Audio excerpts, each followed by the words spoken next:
안녕하십니까. 바로보는 TV 옴부즈맨의 김승대입니다. 지난주 연합뉴스TV에선 국내 코로나19 신규 확진자 수가 처음으로 10,000명대를 넘는 등 오미크론 대유행이 본격화했다는 내용과 함께 러시아의 우크라이나 침공 우려에 대한 각국의 대응 소식 등 국내 주요 뉴스를 발빠르게 전해드린 바 있습니다. 오늘 연합뉴스TV를 말한다에선 뉴스프라임과 뉴스오늘, 뉴스툰나잇을 중심으로 안호림 시청자 평가원께서 모니터링한 내용을 전해드리겠습니다.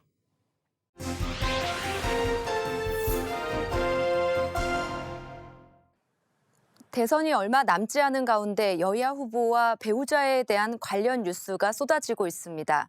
특히 최근에는 국민의힘 윤석열 부인 김건희 씨가 한 인터넷 매체 기자와 통화한 녹음 파일 공개와 이에 맞불을 놓듯 이재명 후보의 과거 욕설 파일도 다시 공개됐습니다. 연합뉴스TV에서는 이를 어떻게 보도했는지 살펴보도록 하겠습니다. 지난 17일 오후 7시 뉴스프라임에서는 국민의힘 윤석열 대선 후보의 배우자 김건희 씨의 7시간 통화 녹취가 MBC를 통해 보도되며 여의도엔 거센 후폭풍이 불고 윤 후보의 선거운동엔 한 무속인이 개입하고 있다는 의혹까지 제기되며 여야 공방은 한층 더 혼탁해지고 있다는 앵커의 멘트로 시작합니다. 기사는 김건희 씨 녹취록에 대해 윤석열 후보가 사과했지만 김건희 씨의 선거운동이나 캠프 인선에 관여한 건 아니라며 선을 그었으며 국민의힘 측은 보도 수위가 우려할 수준은 아니었다는 판단에 서울의 소리 관계자, MBC 제작진을 고발하고 MBC의 2차 방송 방영 금지 가처분을 검토하겠다는 등 역공에 나섰다고 전했습니다. 민주당은 윤 후보 부부와 친분이 있는 한 무속인이 선거 업무에 관여하고 있다는 보도를 부각시키며 계속된 공세를 취하고 있다고 전했습니다.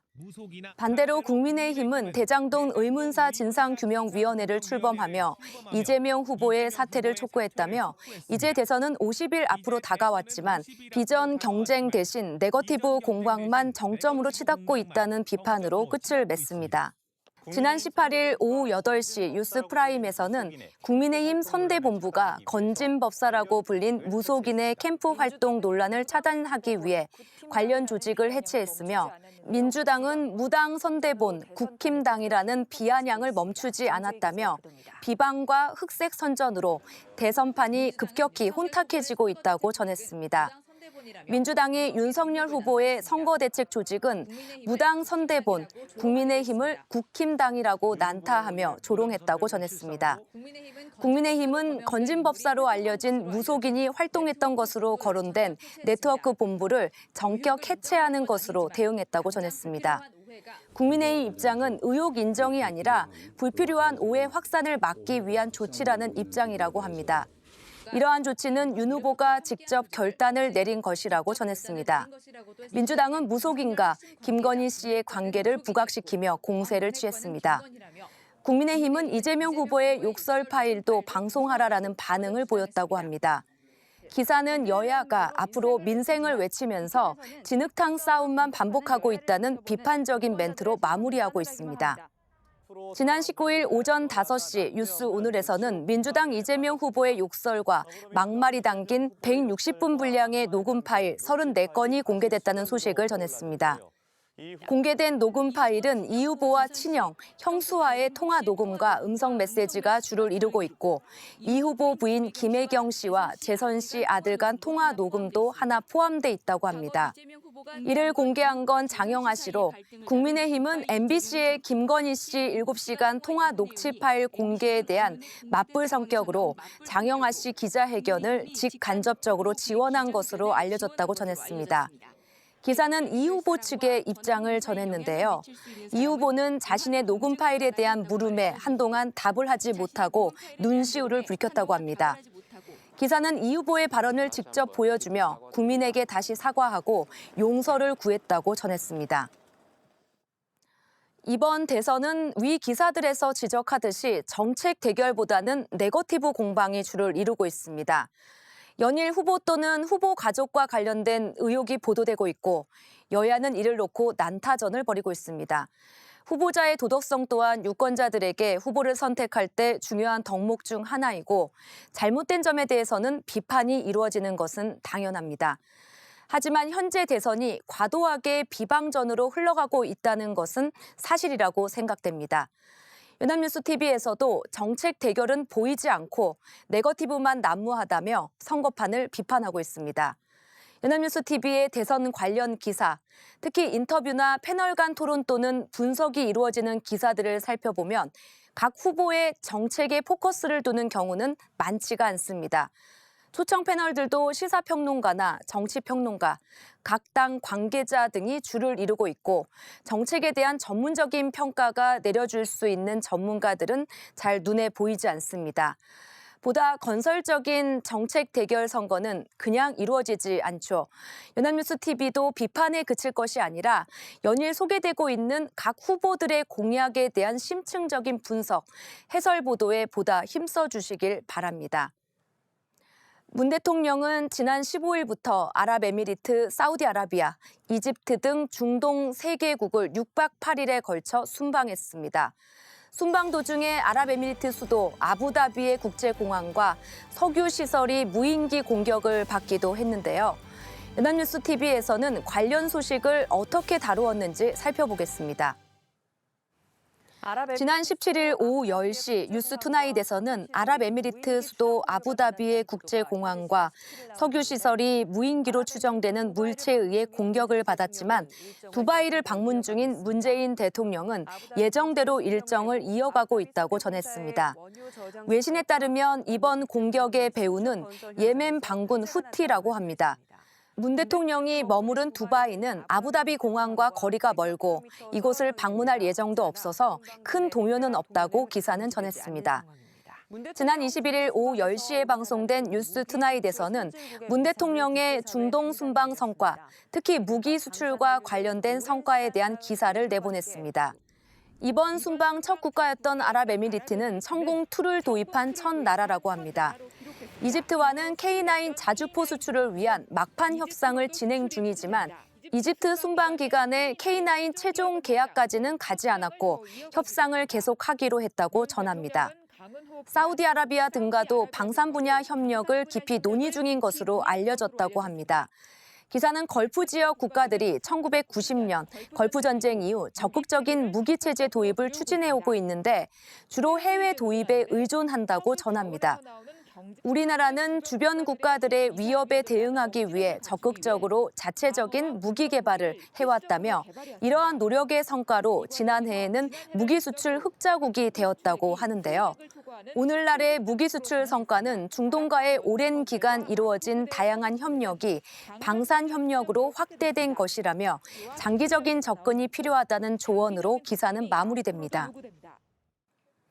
연합뉴스 TV에서는 문 대통령의 중동 순방에 대해 여러 차례 기사를 내보냈습니다. 각 나라와의 정상회담 관련 기사, 아랍에미리트 왕세자와의 정상회담은 무산되었지만 아랍에미리트 총리와의 회담과 논의된 사항에 대해 비교적 자세한 기사를 내보냈습니다. 다만 기사가 짧아서 배경 설명이 부족하다는 인상을 지우기가 힘든데요. 기사에서는 1990년대 이후 중동 국가들의 무기 수입이 늘었다고 했는데 사실 최근 몇 년 사이에 급증하고 있습니다. 각종 내전과 분쟁 때문인데요. 특히 사우디와 아랍에미리트는 예멘 내전에 휘말려 있습니다. 그러다 보니 무기 수입액에서 사우디는 세계 2위, 아랍에미리트는 3위를 차지할 정도로 중동은 매우 큰 무기 시장입니다. 무기 수출 강국으로 급부상하고 있는 우리나라에게는 중요한 미래 시장이라고 할 수 있겠죠. 사우디와 아랍에미리트는 전통적으로 미국에 많이 의존해 왔습니다. 바이든 행정부 출범 이후 미국의 예멘 내전 관련국에 대한 정책 변화로 무기 수입이 어려워지자 다른 국가들의 무기에 눈을 돌리고 있습니다. 이러한 배경 설명이 있었다면 시청자들이 좀 더 이번 순방의 의의에 대해 잘 이해할 수 있지 않았을까 생각이 듭니다. 지난 15일 남태평양 한가운데 있는 섬이 통가 인근에서 대규모의 해저 화산 폭발이 있었습니다. 때문에 태평양 연안 국가들에서는 쓰나미 경보가 발령되는 등 비상이 걸리기도 했는데요. 연합뉴스 TV에서도 관련 소식을 전했습니다.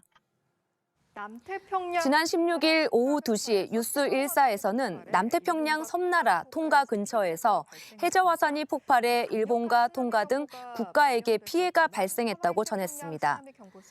일본 기상청은 16일 오전 0시 15분 남서부 일대 섬 지역에 쓰나미 경보를, 홋카이도에서 오키나와까지 태평양에 접한 나머지 연안 지역에는 쓰나미 주의보를 발령했다고 합니다.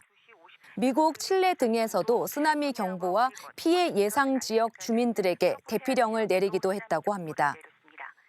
연합뉴스TV는 다음 날인 17일 오후 2시 뉴스 현장을 통해 계속해서 화산 폭발 소식을 전했습니다. 기사는 위성에서 촬영한 화산 폭발 당시 모습과 두동강난 섬 모습 등을 보여주면서 이번 화산 폭발의 피해 소식을 전했습니다. 미국 국립해양대기국에 따르면 이번 화산 분출의 반경은 260km, 화산재와 증기, 가스가 20km 상공까지 날아갔다고 합니다. 통가 수도 누쿠알로파의 해안에서는 높은 쓰나미도 발생했고, 먼 페루에서도 높은 파도로 인해 인명피해가 발생했다고 합니다. 기사는 아직도 정확한 피해 규모가 파악되지 않고 있다고 하는데요. 국제적십자연맹은 통가 전체 인구 10만 5천여 명 가운데 최대 8만 명이 영향을 받았을 것이라고 관측했다고 합니다. 연합뉴스TV에서도 계속해서 전해오는 화산 폭발과 이로 인한 쓰나미 소식을 전했습니다. 이번 화산 폭발은 대지진의 전조 증상이 아니냐는 우려도 나오고 있습니다.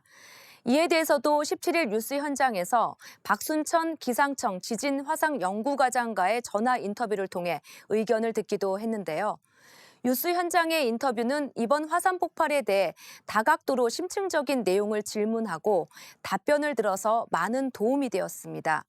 뉴스 현장은 주중 오후 2시부터 3시 20분에 방송되는 프로그램인데요. 막상 시청자가 가장 많은 저녁 시간대 뉴스에서는 상세한 분석 기사는 없었습니다. 우리나라에도 간접적으로 영향을 미칠 수 있는 사건이고 많은 이들이 우려하고 있는 사건이니만큼 전문가 출연 등으로 상세히 다루어 주었다면 좋았을 것 같습니다.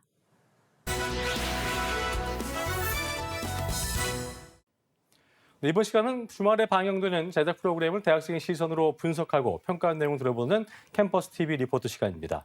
이번 주엔 숙명여대 미디어학부의 이성훈 학생과 함께하겠습니다. 어서 오십시오. 안녕하세요. 네, 안녕하세요. 자, 성훈 학생은 지난주 어떤 프로그램 모니터했습니까? 네, 저는 매주 토요일 오후 9시 30분에 방송되는 탐사보도 뉴스 프리즘을 모니터했습니다. 지난 22일에 방송된 탐사보도 뉴스 프리즘에서는요, 올해 부동산 가격이 내릴지 집값 점검을 했습니다. 그럼 자세한 모니터 내용 지금부터 전해드리겠습니다.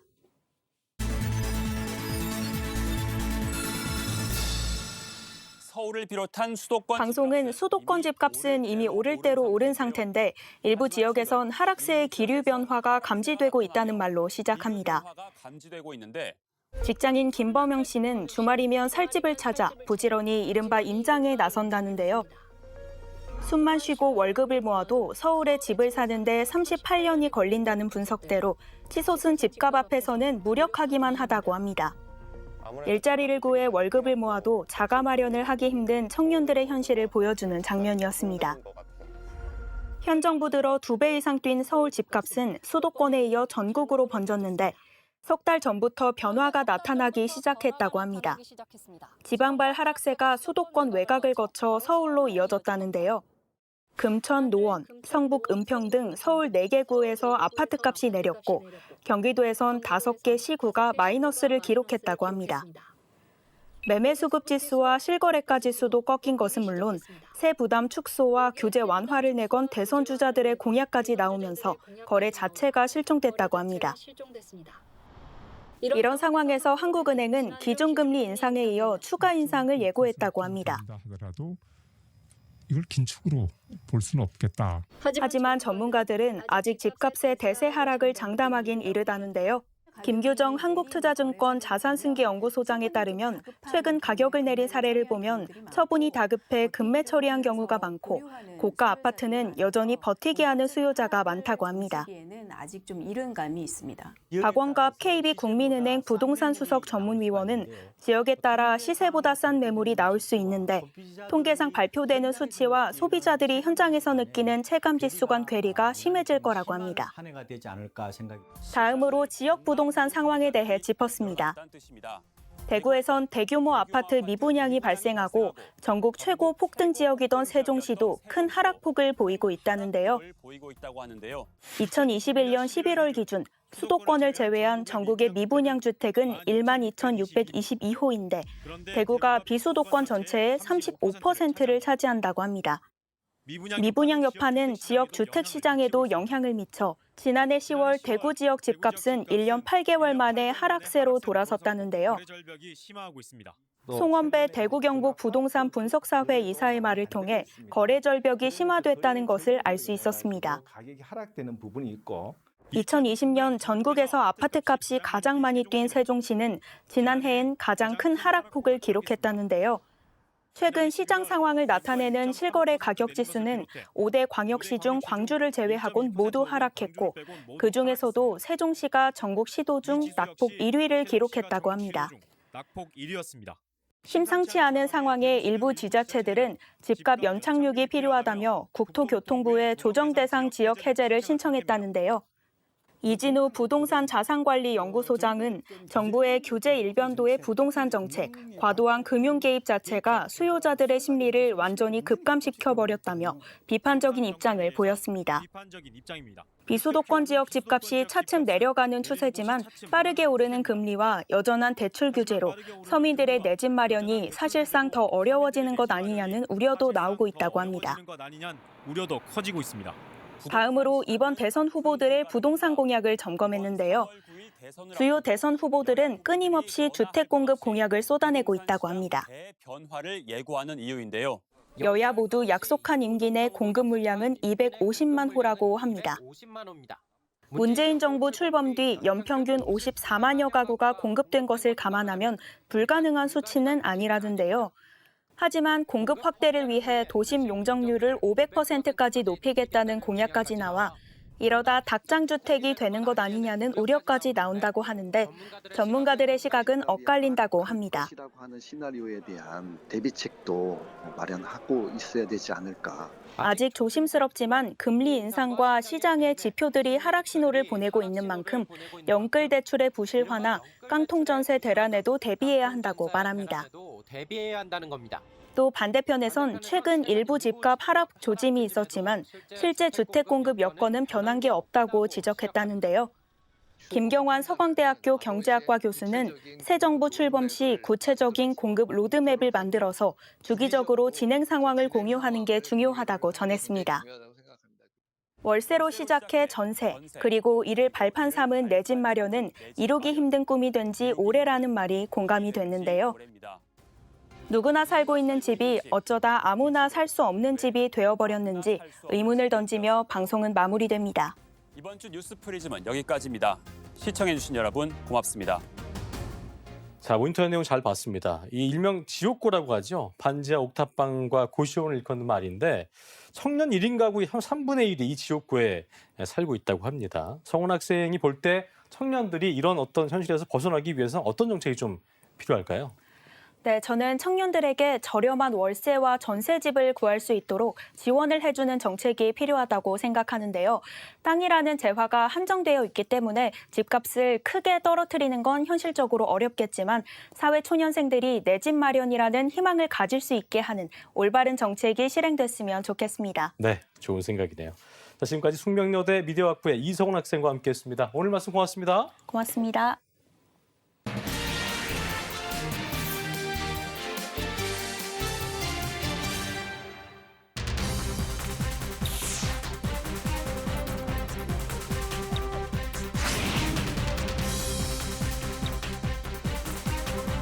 우리 국가를 악랄하게 중상모독하면서 무려 20여 차례의 단독 제재 조치를 취하는 망동을 자행하였으며 특히 현 미 행정부는 우리의 자위권을 거세하기 위한 책동에 집요하게 매달리고 있습니다.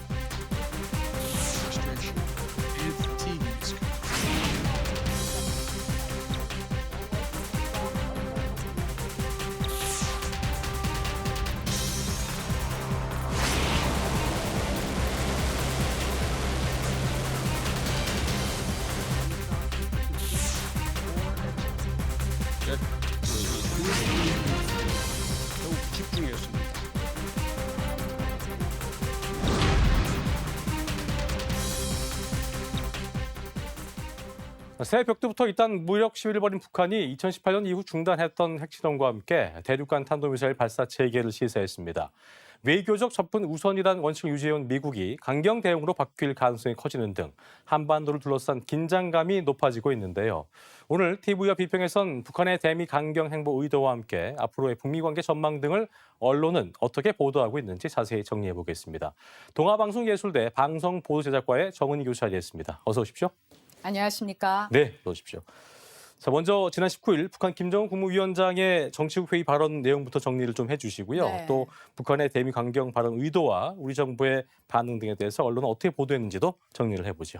네, 김정은 조선노동당 국무위원장이 핵시험, 이 대륙간 탄도 로켓 시험 발사 모라토리움 조처를 철회할 뜻을 내비쳤습니다. 네. 북한의 관영 매체인 조선중앙통신은 그 다음 날인 20일 우리가 선결적, 주동적으로 취했던 신뢰 구축 조처들을 전면 제거하고 잠정 중지했던 모든 활동을 재가동하는 문제를 신속히 검토해보라는 지시가 내려졌다라고 밝혔습니다. 예. 북한은 재가동 활동이 무엇인지는 구체적으로 언급하지 않았습니다.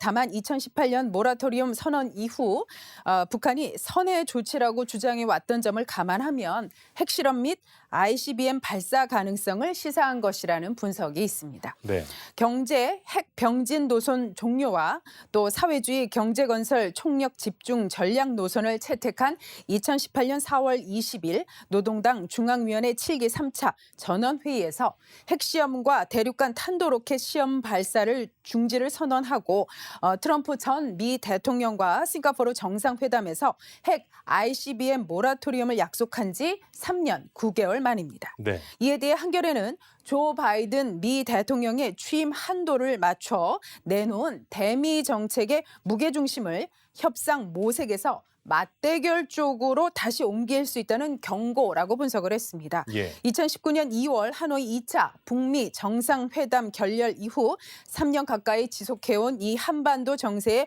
교착 국면을 더 이상은 견딜 수가 없으며 적극적인 협상이든 대결 충돌이든 미국이 선택하라는 대미 신호다라고 분석을 한 것입니다. 장기화는 제재 코로나19 경제난 탓에 흐트러진 민심을 다 잡으며 활로를 모색하려는 포석이기도 한 상황입니다. 이에 대해 동아일보는 북한이 남북관계 레드라인으로 꼽히는 핵실험 재개 가능성까지 내비치면서 2018년 평창 올림픽 이후 4년간 이어진 문재인 정부의 대북 정책이 이 북한 핵미사일 고도화만 남긴 채 좌초될 수 있다는 평가가 나온다고 분석했습니다. 우리 정부는 20일 오후 국가안전보장회의 상임위원회를 열어서 대처 방안을 논의했습니다. 참석자들은 최근 일련의 북한의 동향에 대해 면밀히 분석을 하고 예. 미국을 비롯한 유관국들과 긴밀히 협의를 해가면서 한반도 정세 안정과 대북 대화 재개 노력을 지속해 나가는 한편 또 추가적인 상황 악화 가능성에 대해 대비해 나가기로 약속했다라고 청와대가 알렸는데요. 북한이 전략 도발을 하고 미국 등이 제재하면서 한반도 정세가 다시 악순환으로 빠져드는 상황을 한국 정부도 대비하기 시작했다는 뜻이라고 통일뉴스가 보도했습니다. 그랬군요. 자, 그리고 북한이 핵실험과 ICBM 시험 발사 재개를 검토하겠다고 밝힌 것에 대해서 네. 미국과 중국 또 일본의 반응이 좀 궁금하고요. 또 바이든 행정부의 대북 대응책 전환 가능성에 대해서 언론은 어떻게 보도하고 있는지도 정리해 보죠. 네, 서울신문의 보도에 따르면 한반도를 둘러싸고 한미일과 북중러 간 대결 구도가 고착화되고 있습니다. 네.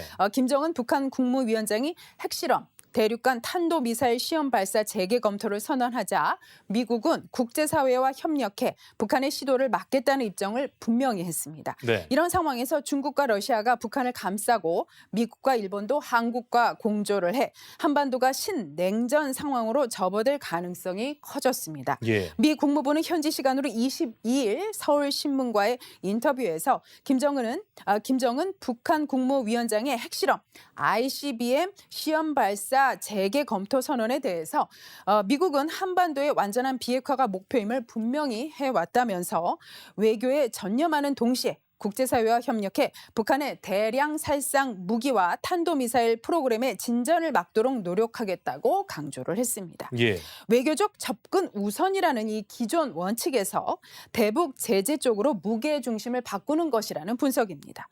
앞서 백악관도 21일 미일 화상 정상회담 후 보도 자료를 통해서 조 바이든 대통령과 기시다 후미오 일본 총리는 유엔 안전보장이사회 결의 위반인 북한의 탄도미사일 발사를 규탄했다라고 하면서 한반도의 완전한 비핵화를 위해서 한국과 보조를 맞추어서 북한 문제를 조율해 가기로 약속했다고 밝혔습니다. 예. 기시다 총리는 바이든 대통령에게 적기지 공격 능력 보유 검토 의사를 밝혔다고 교도통신이 보도를 했습니다. 네. 반면 중국은 미중 정상회담 직후 일본 주재 중국 대사관을 통해서 미일 동맹은 냉전의 산물이라며 네. 양국은 냉전적 사고를 고수하고 집단 정치를 벌여 진영 대립을 선동하고 있다고 맹비난했습니다. 앞서 지난 20일에는 미국이 낸 유엔 안보리 대북 추가 제재안에 보류 의견을 내서 이를 무산시킨 바 있죠. 예. 게다가 중국은 러시아와 역대 최고 수준의 밀착 상황입니다. 한편 한겨레는 이번 북한의 핵실험 ICBM 시험 발사 재개 검토 선언에 대해서 미국 정부의 반응을 보도했는데요. 예. 바이든 대통령이 취임 한돌 기념 기자회견에서 북한을 단 한 차례도 언급하지 않았습니다. 워싱턴에서 북한은 무선 관심사가 아니라는 분석입니다. 역설적으로 김 총비서가 핵 ICBM 카드를 45개월 만에 공개적으로 흔들며 대미 인정투쟁에 다시 나선 까닭이다라고 보도를 했는데요. 이어 한겨레는 김 총비서가 19일 주재한 노동당 중앙위 정치국 회의와 관련해서 노동신문 20일치 일면 보도문을 주의 깊게 살펴보면 즉각적인 핵시험이나 ICBM 시험 발사 예고를 한 것은 아니라면서 핵시험 ICBM 발사와 같은 전력적 군사행동을 미국에 경고하되 경로 변경 가능성도 함께 열어둔 셈이라고 분석을 했습니다. 예. 바이든 대통령이 상응 조처를 제안하며 적극적으로 나선다면 북한 체제 특성상 김 총비서의 결단을 명분으로 해서 비핵화 협상으로 얼마든지 선회가 가능하다고 볼 수 있는 대목이라는 판단입니다. 그렇군요.